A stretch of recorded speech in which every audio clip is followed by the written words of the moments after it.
um dos salmos, que Davi escreveu. E nós conseguimos observar que esse salmo, ele é para quem está vivendo um dia mau, para quem está no momento de muita aflição. Porque toda vez que nós somos colocados no momento de aflição, no momento de dia mau, nós seres humanos temos tendência a olhar para quem está do lado, sim ou não? Ah, mas vem o dia mau, você está na igreja. Ah, mas eu estou na igreja e veio isso de ruim e fulano que não está, tá tudo bem. É assim ou não é? É assim ou não, igreja? Temos tendência a olhar para quem não está na igreja. Aí viu, depois que eu comecei a vir para a igreja, a minha vida começou a ficar mais difícil, a minha vida começou a ficar ruim, a do outro que nem veio para a igreja começou a melhorar. O que está acontecendo? E a Bíblia, o salmista Davi, ele melhor do que ninguém para dizer isso. Porque Davi, ele já havia sido perseguido por Saul por quase 9 anos. 9 anos ele fugindo. Davi teve que encontrar refúgio no povo dos filisteus, no povo inimigo, para conseguir manter a sua vida salva, porque ali Saul não entraria, porque onde se ouvia falar que Davi estava, Saul ia atrás. E no meio da perseguição a qual Davi vivia, parecia que quem estava vencendo? Saul. Porque Satanás, ele sempre quer colocar na minha e na tua mente que o outro está indo melhor, que fulano está melhor do que você. Olha, fulano nem é dizimista e está melhor que você financeiramente. Olha, Beltrano nem conhece o Deus que você conhece e está melhor. Olha o casamento do outro ali, não foi nem para a igreja, não fez nada e foi restaurado. E você que está orando, que está buscando, não acontece nada. É sempre assim que o diabo faz. Só que deixa eu dizer algo para você nesta manhã. Deus não esqueceu de você. Satanás sempre quer colocar no meu coração e no teu que Deus se esqueceu de nós, Deus se esqueceu do que Ele prometeu. Quem tem promessas aí de Deus para a tua vida? Deus vai cumprir na tua vida. Nenhuma das palavras do Senhor falhou para Israel, e não será na nossa vez que elas falharão.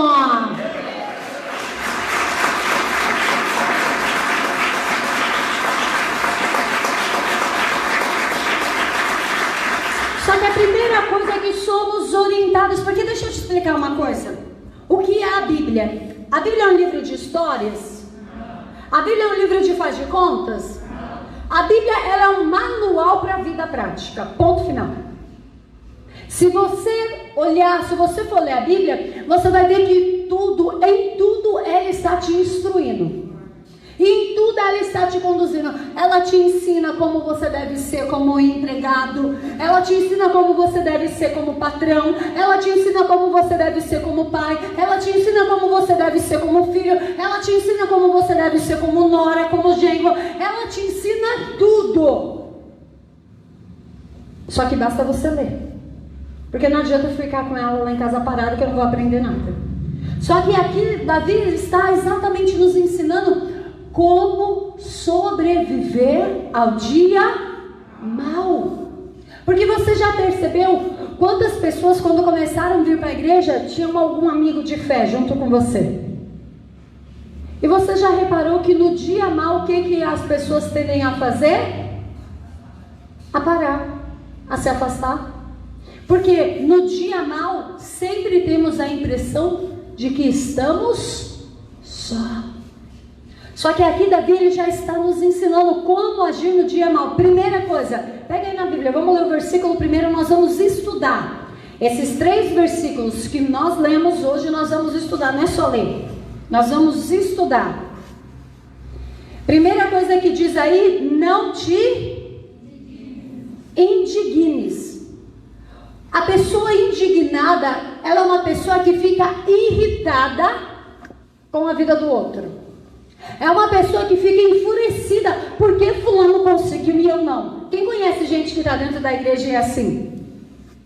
Eu conheço também. Nossa, por que Beltrano conseguiu e eu não consegui? Por que fulano que chegou ontem já alcançou a bênção, eu não? Por que Beltrano conquistou isso? Primeira coisa para você superar o dia mau é não te indignes por causa dos maus feitores.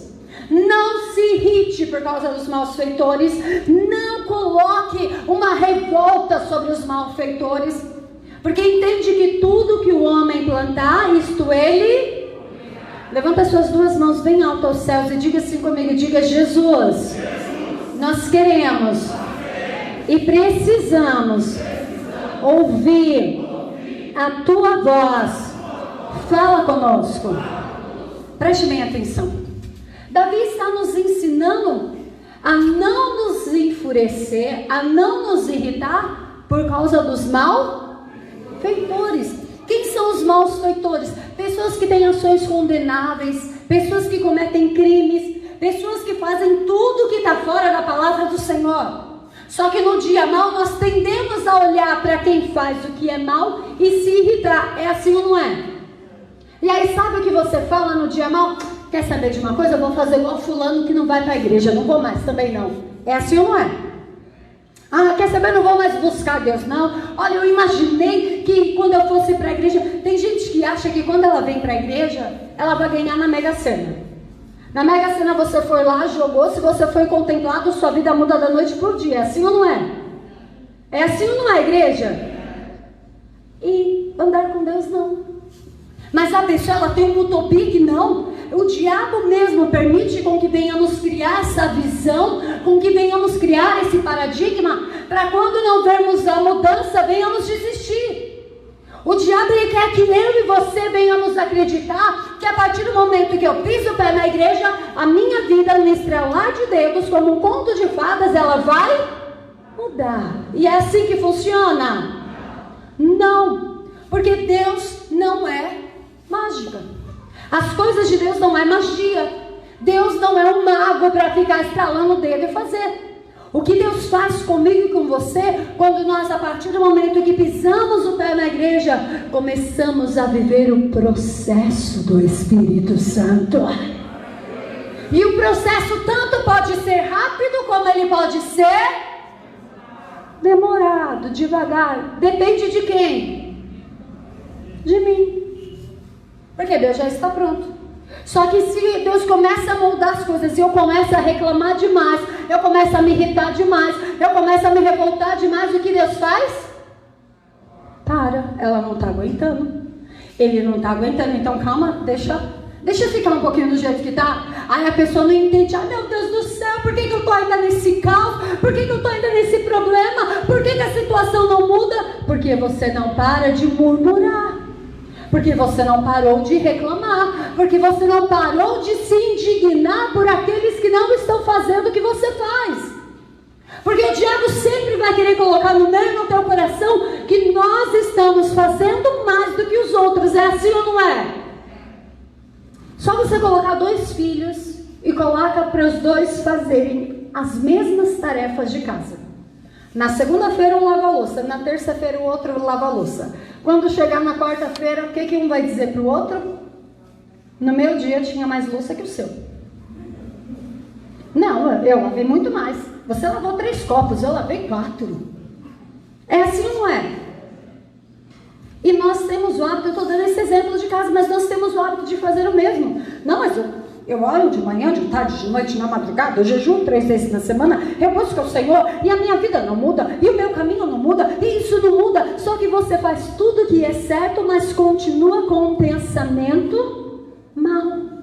Se indignando porque o outro se dá bem, se indignando porque o outro prosperou. Ah, porque fulano conquista, eu não conquisto. Ah, porque fulano pode, eu não posso por causa disso. Porque você esquece de olhar para Jesus e começa a olhar para a vida do outro, e aí a sua vida nunca caminha. Aqui nós vemos: não te indignes por causa dos maus feitores. Muitas vezes você vai fazer o que é certo dentro da igreja. Muitas vezes você vai honrar o teu chefe dentro da igreja. Só que isso quer dizer que o seu serviço está garantido? Não, você pode ser mandado embora, mesmo fazendo o que é certo, mesmo sendo dizimista, mesmo honrando a Deus. Você ser dizimista, você honrar a Deus, você fazer o que é certo, não quer dizer que não virá o dia mal sobre você. Tem pessoas que acham, não, a partir do momento que eu fizer o que é certo, nada de mal pode chegar até a mim. Querido, se fosse assim, Jesus não tinha morrido na cruz. Que quer alguém que foi mais certo do que ele? Quer alguém que foi mais perfeito do que ele? por amor do que ele, e mesmo assim ele passou o dia mal. Só que a diferença é que quando vem o dia mal, ele está na nossa frente. A diferença é que mesmo quando você é mandado embora, Deus supre todas as suas necessidades. Deus te dá um escape. Deus abre porta onde não existe. Deus faz o céu se tornar padaria. Deus supre cada um daqueles que nele confia.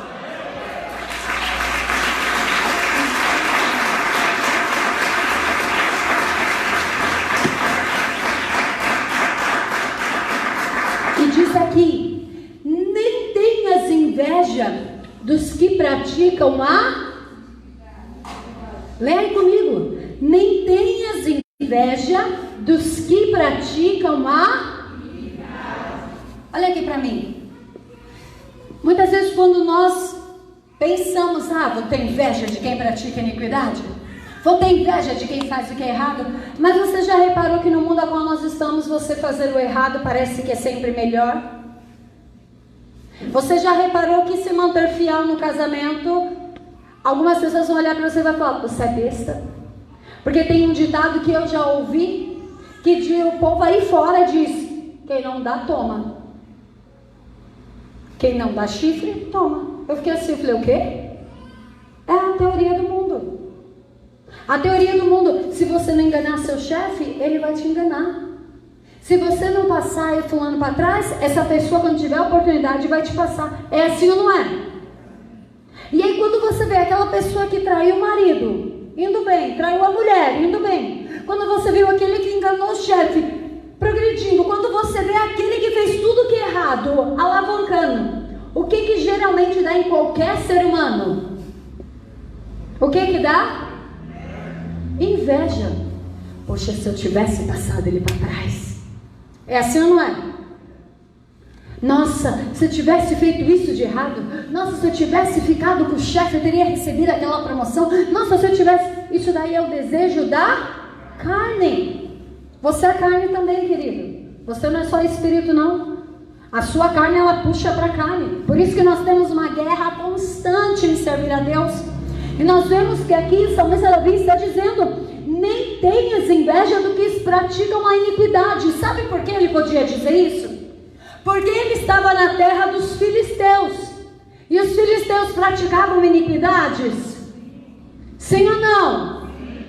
Ele estava na terra do povo inimigo, e o povo inimigo estava vivendo em paz. Saul não procurava guerra contra os filisteus. Tanto que quando ele se escondeu lá, ele teve paz. Quem está entendendo? Davi passou pela mesma situação que eu e você muitas vezes passamos. Ele olha e vê aquele povo tudo idólatra, aquele povo com o coração mau, aquele povo com o coração perverso, prosperando, crescendo. E ele que procurava servir a Deus com fidelidade, ele que fugia da aparência do mal, tinha que se esconder no meio do povo. Quem está entendendo isso? No meio do povo inimigo, no meio do povo que praticava a iniquidade. Por isso que ele diz: não tenhas inveja dos que praticam a iniquidade. Porque Davi poderia muito bem falar: quer saber de uma coisa? Esse povo aí faz tudo que é ruim, vou fazer também. Quer saber de uma coisa? Vou me desviar também. Olha, eles não sofrem nenhuma consequência, eles não têm nenhum problema. Porque o diabo sempre quer colocar isso em mim e você, que fazer o errado nunca vai dar ruim. Fazer o errado não tem problema. Você enganar fulano, quem já ouviu aí? É só mentirinha branca. Quem já ouviu? Uma mentirinha branca. Não tem nada demais. Satanás sempre vai querer colocar em mim e você que nunca tem nada demais. Porque ele é estrategista, ele é inteligente. A Bíblia diz para nós que um abismo, uma mentirinha branca, não tem nada demais. Fulano, você saiu? Saí. Só que você não saiu. E saiu com quem? Sai com fulano. Mas como é que estava o tempo? Estava sol. Você nem saiu. Uma mentirinha branca você já contou mais quantas? Mais duas, já foram 3. Mas você saiu no sol com essa blusa? É que eu não estava bem, já foi para 4. Um abismo puxa o outro. E essa é a estratégia de Satanás. Não tem problema não, não tem nada de mal. E aí quando você vê, você já está mergulhado, você já está afundado no pecado. Você já está com o pecado até o pescoço, a ponto de você não conseguir respirar. Só que Deus está dizendo nesta manhã que Ele te trouxe aqui para arrancar toda a lama do pecado do teu caminho, para arrancar toda a cilada do diabo da sua frente. Ele tem coisas grandes para você, Ele tem coisas maiores. Não desanime, não recue, não volte atrás, porque Ele está com você.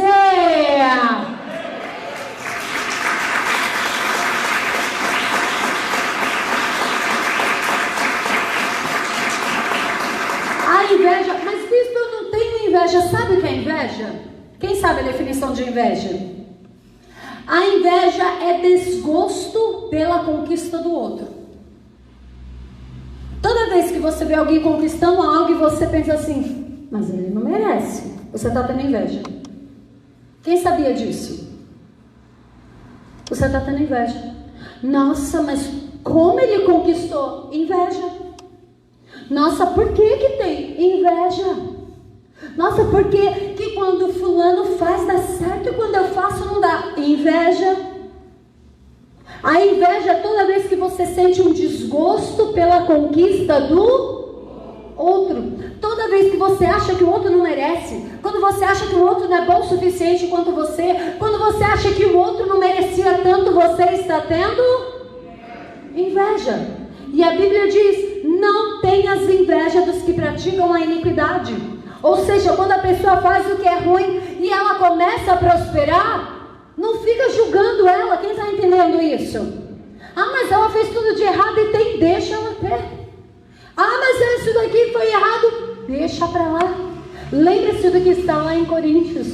O meu Deus, segundo as suas riquezas, suprirá todas as vossas necessidades em Cristo Jesus. Se fulano conseguiu por meios ilícitos, que Deus direcione o caminho dele, que Deus abençoe. Eu vou continuar fazendo a vontade de Deus. Nós vemos aqui então, no versículo 2, a consequência do que diz. Porque cedo serão como a ervas e murcharão como a verdura. Nós temos o hábito de achar que, não, poxa, sempre está demorando, sempre está acontecendo isso, sempre está sendo tardio. Só que a Bíblia diz, porque cedo serão ceifados. Ah, mas é que demora demais. Ah, mas é que Deus não está vendo. Faz um favor para mim. Você que acha, quantos aqui, eu quero que seja sincero, acha que muitas vezes Deus demora para te responder? Levanta a mão. Então você que levantou a mão, vamos comigo em 2 Pedro. Segunda epístola de Pedro, vai lá para o final da Bíblia. Segunda epístola de Pedro,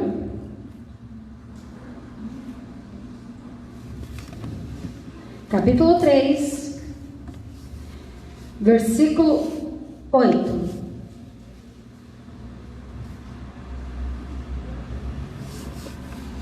Você que acha que Deus está demorando, vai comigo em 2 Pedro, capítulo 3, versículo 8. Vai para Apocalipse e volta umas folhinhas, é mais fácil. Abre Apocalipse e volta.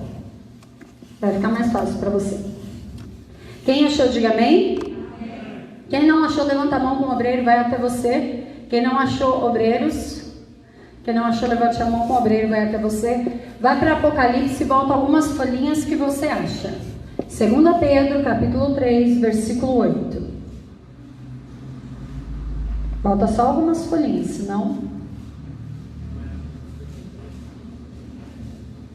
Capítulo 3, versículo 8, diz assim: mas amados, não ignoreis uma coisa, que um dia para o Senhor é como 1000 anos, e 1000 anos como um dia.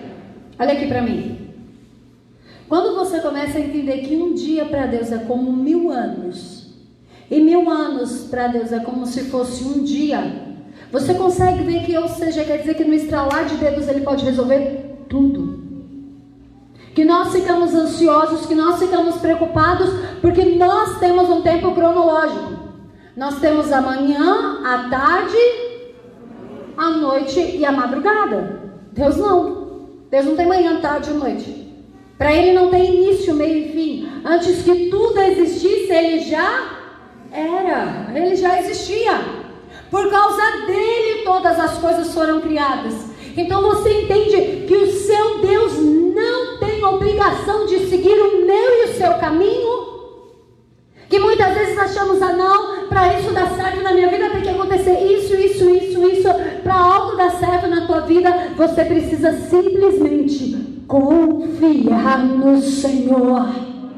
Acreditar que Ele cuida de você. Sabe por quê? Porque vê comigo o versículo 9. O Senhor não retarda a sua promessa, ainda que alguns a tenham por tardia, mas é longânimo para convosco, não querendo que alguns se percam, senão que todos venham a arrepender-se. Olha aqui para mim. Deus não retarda a promessa dele. Quantos aí tem promessa e acha que está demorando? Eu levanto a mão porque eu também. Eu também acho que muitas vezes Deus está demorando. Deus, será que vai acontecer? Deus, será? Só que olha o que Deus está dizendo aqui. Ele não retarda a sua promessa, ainda que alguns a tenham por tardia. Ele não prometeu para Josué e Caleb que eles iriam entrar na terra prometida? Sim ou não? Sim. E eles entraram no ano seguinte. Quantos anos depois? Ele não prometeu para Abraão que Abraão seria pai de multidões? E quanto tempo depois ele deu um filho a Abraão? 25 anos depois. Ele prometeu para Abraão com 85. Com 100 anos ele deu um filho. Nós achamos que é tardio, porque nós somos limitados. Assuma isso. Se eu pudesse abrir a sua cabeça e colocar algo, eu colocaria isso. Eu e você somos limitados. Deus não tem limite. Ele não tem padrão. Eu e você temos padrões. Deus não tem. Para uma criança nascer de nós, ela tem que ser gerada no ventre. Sim ou não? Sim. Para que Deus criasse o ser humano, Ele precisou de algum ventre? Ele fez da onde? Do barro, da água. Olha já a diferença. Para você criar uma cadeira de madeira, você precisa do quê? E essa madeira vem da onde? E a árvore vem da onde? Da semente. E a semente foi plantada onde? E precisa de alguém para plantar, sim ou não? Mas quando Deus criou todas as coisas, não tinha nada. Não tinha ninguém. Não tinha um para arar a terra, não tinha um para adubar, não tinha um para fazer. E entende que quando Deus faz as coisas dele, Ele não precisa de lógica, Ele não precisa que eu e você venhamos acompanhar, Ele simplesmente precisa que eu e você venhamos confiar nas promessas do Senhor.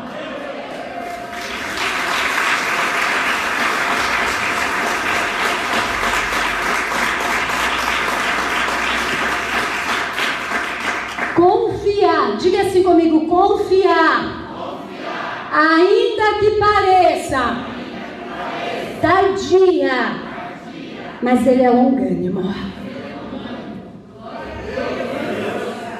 Olha que maravilha quando você começa a entender isso. Pode parecer para mim tardio, mas eu acho que precisa disso para acontecer isso. Para Deus precisa só do estralar de dedos. Você está achando que para o seu marido mudar tem que acontecer isso, Deus tem que visitar, Deus tem que fazer, Deus precisa disso. A única coisa que precisa é que você confie em Deus. Para a tua empresa prosperar, eu tenho que profetar, eu tenho que fazer marketing, eu tenho que divulgar, eu tenho que fazer isso, eu tenho que fazer aquilo. Deus está dizendo, você precisa só confiar em Deus.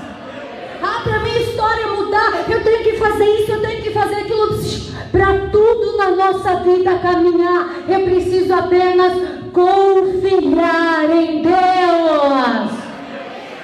Porque quando eu começo a confiar em Deus, aleluia, eu começo a entender que Ele está no controle de tudo. Eu começo a entender que eu sou só um momento e o nosso Deus é eternidade.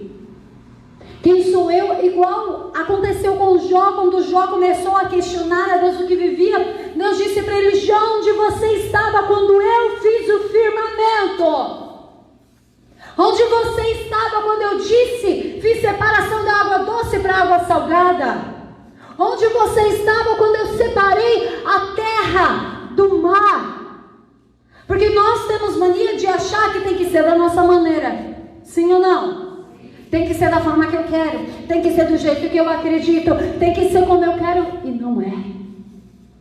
Tem que ser da forma que Deus planejou para a minha vida. Tem que ser da forma que Ele sonhou. Porque deixa eu te dizer, Ele tem sonhos melhores. Ele tem sonhos maiores. Ele tem sonhos infinitamente maiores do que os seus. Ele não quer Ele não quer te dar só o que você tem pedido. Ele não quer te dar só o que você tem desejado. Ele quer te dar muito além.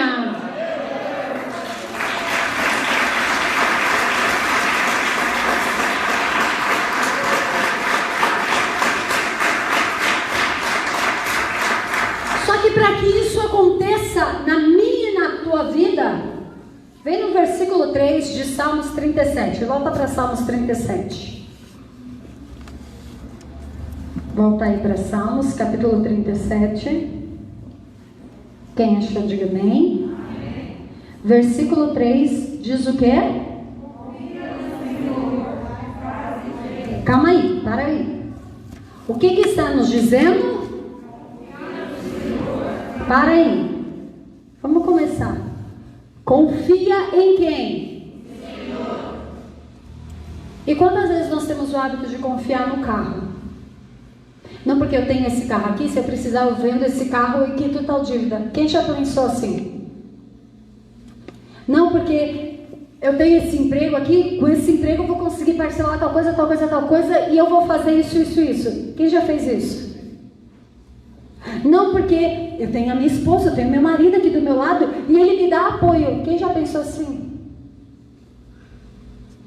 Toda vez, entenda que eu não sou contra e eu te aconselho a confiar nos outros. Amém? Diga comigo, eu preciso confiar no próximo. Porque senão você não vive, você vegeta.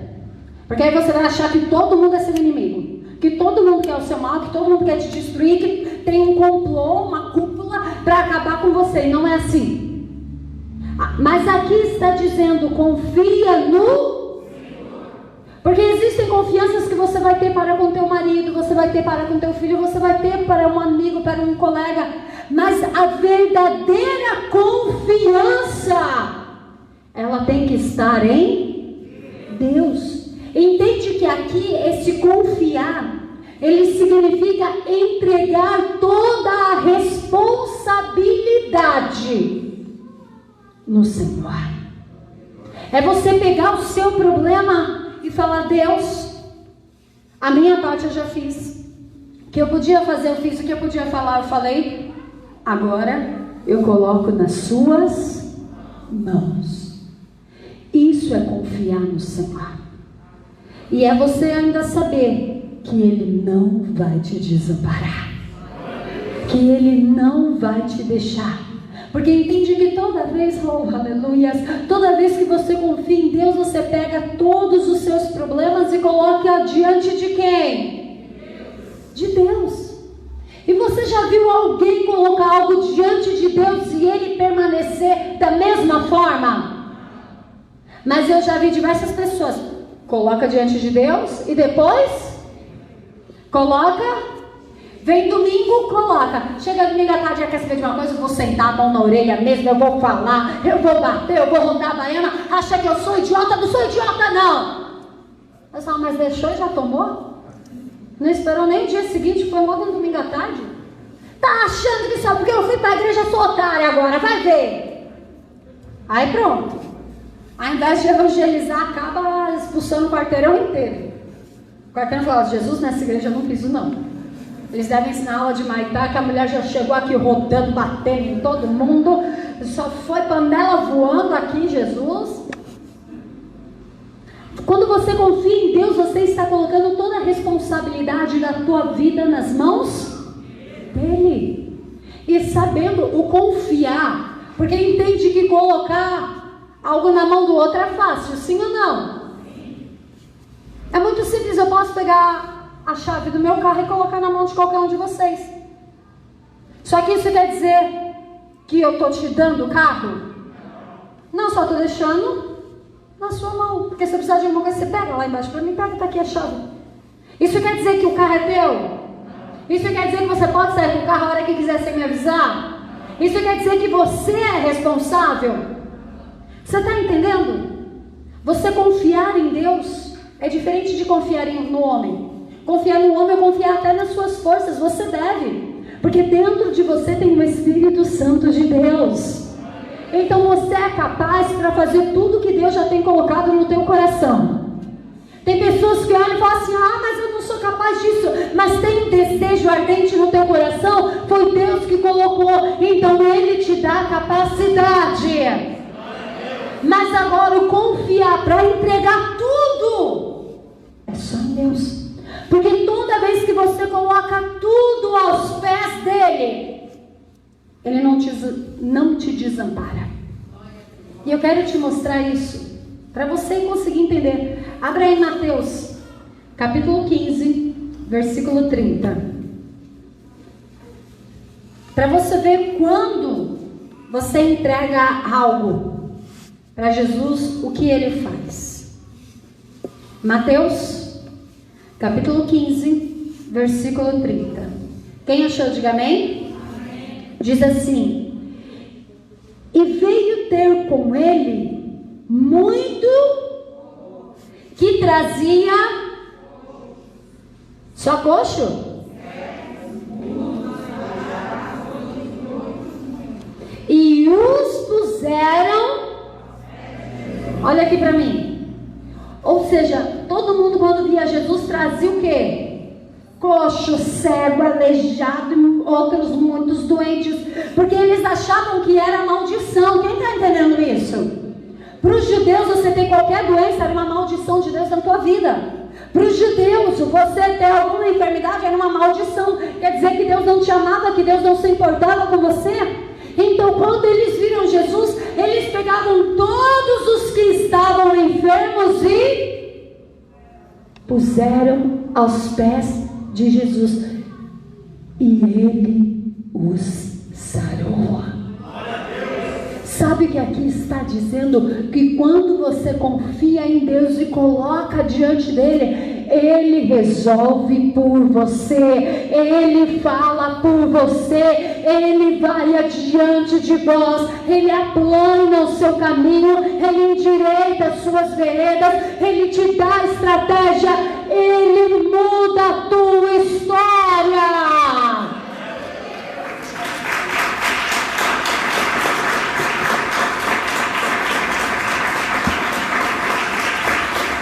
Volta comigo para Salmo 37:3. Só que nós vemos que nós precisamos confiar no Senhor. Alguns confiam em carros, outros confiam em cavalos. Eu, todavia, confiarei em Ti, Senhor. Porque eu já te mostrei, quando você confia em Deus, você lança tudo diante. E quando você lança diante dos pés dele, o que acontece?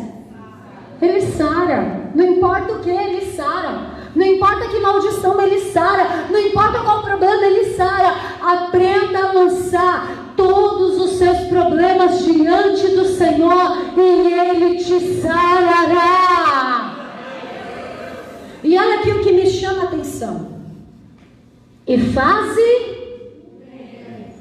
Quando chegou nessa parte, essa semana, o Espírito Santo estava tratando comigo. E eu vou contar para vocês aqui. Quando chegou até essa parte aqui, eu falei: tá bom, Senhor, estou entendendo. E quando chegou, e Ele falou no meu coração: e faz o bem. Quem aqui já fez o bem e a outra pessoa foi ingrata com você? Levanta a mão. Dá vontade de fazer o bem de novo? Para outras pessoas, quando a gente tem um coração bom, a gente até faz. Mas para aquela pessoa você faz o quê? Você faz até um voto secreto. Nunca mais eu vou ajudar. Se ela chegar e me pedir, eu vou dizer, vou ver. Só que por dentro, não. É assim ou não é? E quando chegou essa semana o Espírito Santo, eu estudando, meditando, o Espírito Santo falou, e faz o bem. Quando ele falou faz o bem, sabe quando a palavra de Deus grita dentro de você? Porque essa é a função da palavra de Deus, é mostrar onde está o teu pecado. Quem entende isso? A palavra de Deus, ela te constrange. Ela mostra, ei queridona, você está falando aqui, tá vista, tem que mudar. Aí você fala, tô nada. Daí ele vai te mostrar na Bíblia e você fala, tô sim. Aí você tem que mudar. Só que mudar é bom? Mudar é fácil? Mudar é legal? Mudar dói. E o Espírito Santo falou para mim, faz o bem. Eu falei, não faço. Já fiz, não deu valor, não vou fazer, não sou otária. O Espírito Santo falou no meu coração, mas eu estou te mostrando aqui, confia em mim e faz o bem. Eu falei, eu já confio no Senhor, mas eu não vou fazer o bem. Dessa vez não, Espírito Santo. Porque você entende que nem sempre nós vamos querer cumprir o que está na Bíblia. Quem entende isso? Que às vezes quando você ouve o pastor, o mensageiro pregando, dá aquela impressão que a gente cumpre a Bíblia com uma facilidade imensa, sim ou não? Mas você não sabe o quanto, né? À toa que a Bíblia diz que a porta é estreita, o quanto você se espreme para entrar. Sabe aquela coisa de entra primeiro o pescoço, depois vai se enfiando? Quando o Senhor falou, faz o bem, eu falei, Deus, mas eu já fiz e não deu valor, e eu tenho que fazer de novo. Ele falou, sim. Eu falei, mas eu não quero. Eu falei, mas Deus, eu não tenho livre-arbítrio? Quantos aí tem livre-arbítrio? Eu falei, mas Espírito Santo, eu não quero. Ele falou, mas eu quero. O Espírito Santo falou no meu coração, mas eu quero. Só que você entende que quando o Espírito Santo te pede algo que você não quer fazer, você não consegue nem terminar de ler o que fala a Bíblia, você para naquele problema e fica... Eu fiquei quase uns 15 minutos olhando o Espírito Santo aquele, falando para mim, faz o bem. Eu falei, não vou. E aí você começa a justificar o porquê que você não vai fazer o bem. É assim ou não é? Eu não vou fazer porque, olha, Espírito Santo, já fiz isso, já falei, blá, blá, blá, blá. Você começa a dizer como se ele não soubesse, né? Como se precisasse nos explicar para ele. E aí quando ele disse aqui para mim no meu coração, faz o bem. Eu falei, mas Espírito Santo, eu não quero fazer. E aí sabe o que ele disse para mim? Nem sempre você vai fazer o que você quer. Mas se você quer viver a minha palavra, você tem que fazer o que eu mando. Porque entende que viver as promessas de Deus não é fazer da tua vontade, não é fazer da tua maneira. Que tem gente que acha que, porque eu estou na igreja, eu vou fazer tudo o que eu quero e Deus vai me abençoar. É assim? Não. Deus está dizendo aqui nesta manhã, da mesma forma que Ele falou comigo essa semana, faz o bem, mas ela não merece, mas faz. Faz o bem, mas ele não merece, ele está achando que eu sou idiota. Faz o bem. Mas eu vou dar um castigo nele. Deus não está mandando você dar um castigo. Deus está dizendo, faz o bem. Confia no Senhor e faz o bem. É fácil fazer o bem? O pior de tudo, quando você faz o bem, alguém reconhece, é até legal, você até continua. Agora quando você faz e a pessoa dele fala, não fez mais que obrigação. Vontade de dar na mão, tacar. E com os dois pés no peito. Mas que obrigação. Você levanta às 5 horas da manhã, por exemplo, para socorrer o vizinho. Aí quando socorre, chega em casa na outra semana e fala, não faz nada o dia inteiro. Não faz mais que obrigação de levar. Aquilo gera uma indignação, não é? Mas só quando precisar, não tem. Só que Deus está dizendo, faz o bem. Confia no Senhor e faz. E fazer o bem vai ser fácil? Quantos aqui querem fazer o bem para quem já te decepcionou? Levanta a mão. Você entende que não é algo fácil? Mas que é necessário. Porque foi o que eu te falei no início da pregação. A Bíblia é um livro de faz de conta? Não. ela é um livro do quê? Prático. Se você fizer isso, vai acontecer isso. Se você não agir, se você agir assim, bênção tal. Se você agir assim, maldição tal. Se você falar mal, trava o teu caminho. Se você abençoar, seu caminho prospera. Eu empaquei no Faz o Bem, eu não saía. Não lia nem o que dizia no seguinte, porque eu queria entender aquilo que é o Espírito Santo. Porque a palavra de Deus, a partir do momento que você a lê, ela começa, entende o que é a Bíblia. Quem aqui já fez aquele exame de raio-x? O raio-x você faz ele, é para ver onde está o seu problema, sim ou não? Quando você lê a Bíblia, você está fazendo um raio-x da sua alma. Você está identificando onde está o seu problema. Talvez, por isso a importância de você meditar nas Escrituras. Porque talvez hoje você não tenha problema nenhum. Só que daqui 6 meses pode surgir um problema. Alguma pessoa já nasceu toda doente? Mas as doenças vão vindo com o decorrer do tempo. E se ela não se cura, se ela não vai no médico, se ela não descobre o que é aquela doença, só piora. Quando você começa a ler a Bíblia, é a mesma coisa. Você começa a identificar. Poxa, eu tenho falado mal de Beltrano, então vou parar. Poxa, eu tenho feito isso, então vou fazer. Poxa, eu já fiz o bem, só que eu falei para Deus que para aquela pessoa específica eu nunca mais vou fazer. E Deus chega e te faz ler. Faz o bem. E eu tinha falado para Deus no início da semana, eu falei, Deus, para fulano de tal nunca mais eu vou fazer. Nunca mais. E Deus me faz o que? Meditar. Faz o bem. Você fala, não. Porque você entende que a palavra de Deus é exatamente para isso, para mostrar onde estão as nossas falhas, onde estão as nossas doenças, onde estão os perigos de Satanás atacar. Quem está entendendo? Porque no céu vai entrar alguém manchado, no céu vai entrar alguém magoado, no céu vai entrar alguém ferido. É para isso que tem a Bíblia, para sarar aqui. Só que olha o que Deus está dizendo aqui. Confia no Senhor e faze. E olha o que ele diz logo em seguida: habitarás na terra e verdadeiramente serás alimentado. Quando você confia em Deus e faz o bem, Ele supre todas as suas necessidades. Quando você confia em Deus e faz o bem, ainda que você não queira, ainda que a sua carne não deseje, ainda que o seu interior não queira, mas você faz pela palavra de Deus, Ele cuida de você.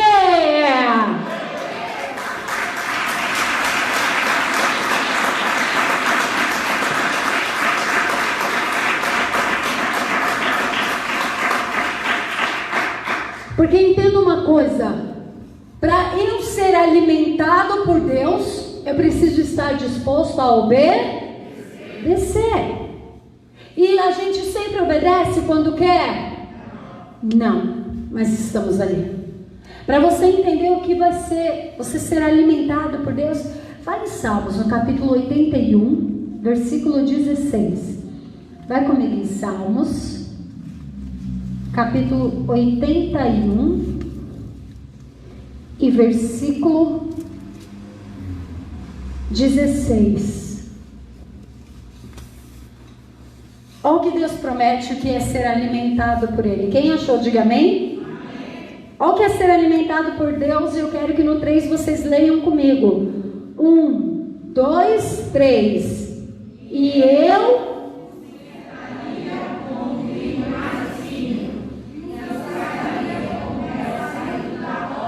Olha aqui para mim, o que é você ser alimentado por Deus? É você ter todas as suas necessidades supridas. É você ter até você se saciar, porque olha o que diz aqui: e saciaria com mel saído da rocha, ou seja, se satisfaria. Quando Deus te alimenta, você não tem necessidade de nada, você não precisa mendigar, você não precisa pedir, você não precisa clamar, porque Ele te dá a porção que te traz saciedade.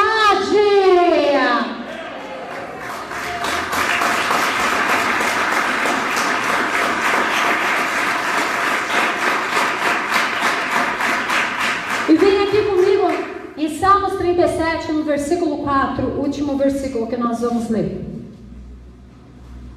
Diz aqui, para que você entenda: deleita-te também no Senhor. Olha aqui para mim. Sabe o que é você se deleitar em Deus? Deleitar não é descansar. Deleitar é você encontrar satisfação. Descansar é uma coisa. Descansar é quando eu creio que Ele vai resolver. Só que o fato de eu crer que Ele vai resolver muitas vezes me deixa satisfeito. Você fala, não creio que Deus vai resolver, mas aquilo fica te incomodando. Agora, quando você se deleita em Deus, me deleitar é encontrar satisfação. Me deleitar é ter alegria, é ter contentamento, é me sentir suprido por Deus. E aqui está dizendo: deleita-te também no Senhor. Ou seja, se satisfaça também no Senhor. Se alegre também no Senhor. Encontre felicidade também no Senhor. E Ele te concederá o desejo do teu coração. É o desejo do teu coração, Ele vai te dar. Se você encontrar nele alegria. Agora, se a sua alegria estiver na sua cura, você vai pedir, nada vai acontecer. Agora, se a sua alegria estiver no seu carro, você vai pedir e nunca vai acontecer. Se a sua alegria estiver no dia que eu tiver um filho, eu serei feliz. Quando que você vai ter um filho? Nunca. No dia que eu tiver uma empresa, sim, eu serei feliz. Quando que você vai ter? Mas agora, no dia que a minha felicidade estiver no Senhor, Ele realizará o desejo do meu coração. Eu preciso entender isso, que se eu me deleitar, o que é se deleitar? Satisfação, diga comigo, satisfação. Alegria. Contentamento no Senhor. No dia que Ele for a tua alegria, Ele te dá tudo o que você precisa. No dia que você estiver satisfeito pelo simples fato dele ter morrido lá na cruz do Calvário, Ele ter se sacrificado por mim e por você, independente do que Ele te dê, você decidiu continuar servindo, Ele realiza o desejo do teu coração, Ele supre as suas necessidades, Ele te alimenta, Ele te sacia, Ele começa a cuidar de